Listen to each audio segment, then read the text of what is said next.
They've sent men to the moon, mapped the human genome, and taught AI to paint like Picasso. So why can't your car get more than 25 miles per gallon? That question isn't just inconvenient, it's dangerous.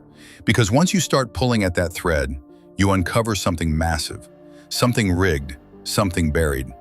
We've been sold the illusion of progress. But when it comes to fuel efficiency, we're stuck in a loop.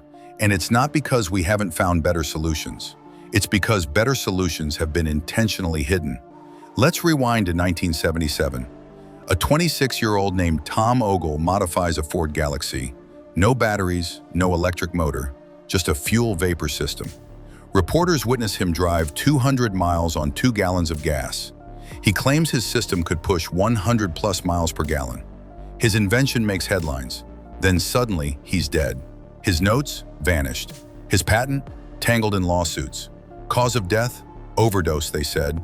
But his friends insist he never touched drugs.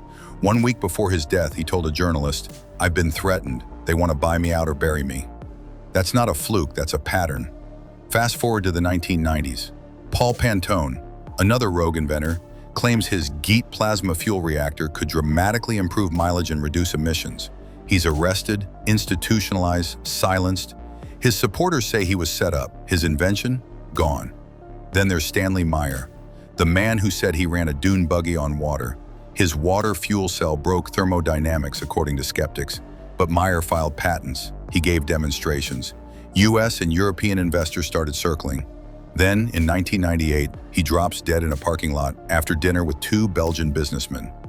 His brother claims his final words were, "They poisoned me." Another death, another buried invention. In 2002, inventor Troy Reed builds what he calls a magnet-powered engine. No gas, no oil, just rotating magnets. Local news aired a segment on it.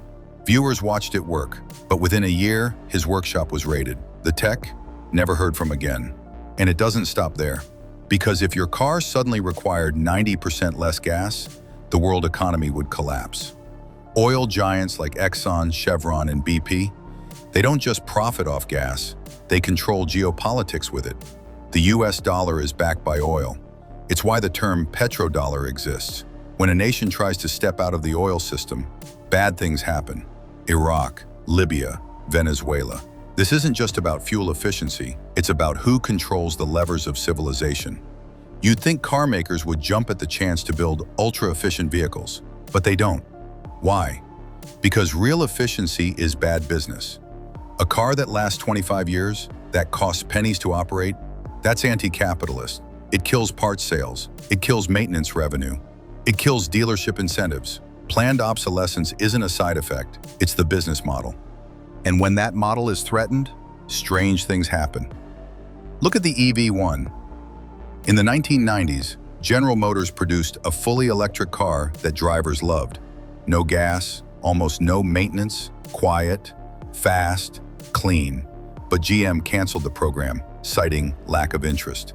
They confiscated and crushed every single unit, even though customers begged to keep them. Why destroy something that worked? Because it worked too well. Now let's talk about patents. There are over 5,000 energy-related patents that are classified under the US Invention Secrecy Act. That's not speculation, that's on government record. If a patent is deemed a threat to national security, it gets locked down. The public never sees it.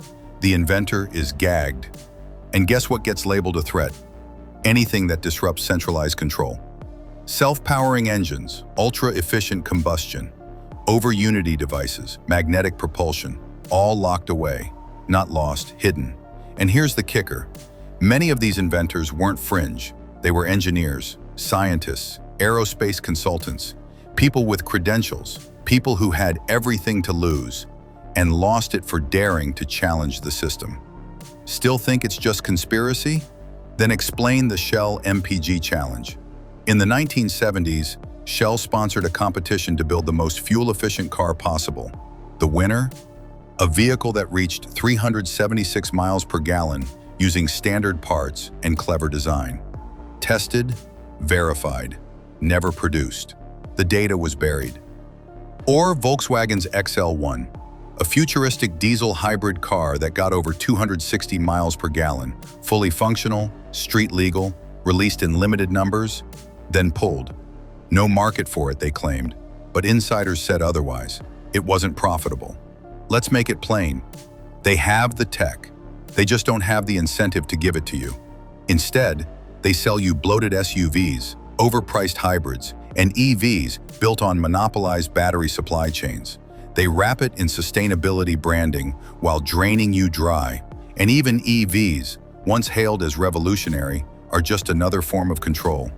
Built on rare earth materials, dependent on unstable grids, prone to remote disabling and tracking. It's not freedom, it's a digital leash. But let's go deeper. In 2015, a researcher at MIT developed a prototype battery that charged in 30 seconds. It was scalable, non-toxic, and didn't require lithium. It would have destabilized the global battery market overnight. Months later, the project was canceled, quietly, without explanation. Her work? Gone. Or John Canzias, the man who discovered how to ignite salt water using radio waves. He wasn't even trying to create energy. He was experimenting with cancer treatment. But when the flame he produced melted metal, the Pentagon took notice. And just as attention mounted, Canzias died. His files vanished. These aren't fringe theories. These were covered by mainstream media.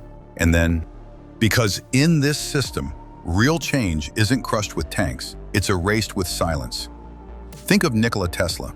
Over 100 years ago, he tried to give the world wireless global energy, free energy. He built the Wardenclyffe Tower to beam electricity through the air. J.P. Morgan, who funded the project, pulled out the moment he realized it couldn't be metered. Tesla died broke, alone. His research seized by the US government. This is not about cars, it's about control. The oil industry, the auto giants, the financial institutions, the tech monopolies, they're not competing, they're colluding to keep humanity dependent, disempowered, distracted. What happens when people can travel for free, power their homes for free, communicate without a grid? They become dangerous. Because they become free, and freedom to them is a threat. So they mock these stories. They label inventors as cranks. They drown the truth in noise because the best way to hide the truth is to make you embarrassed to seek it. But if even one of these suppressed inventions is real, then everything changes. The gasoline engine, obsolete. Global oil wars, irrelevant. Economic manipulation through fuel scarcity, over. So ask yourself, if someone invented a 500 mpg engine today, would they be funded, celebrated, protected, or would they vanish? Because in this world, it's not the best idea that wins, it's the best hidden. We're not running out of fuel, we're running out of truth. And maybe, just maybe, that's been the plan all along. You be the judge. If this made you question everything, good, that's the first step. Subscribe for more content they don't want you to see, and if you're ready to dig deeper, sign up for the free underground newsletter, link in bio. They keep the surface clean, we operate below it.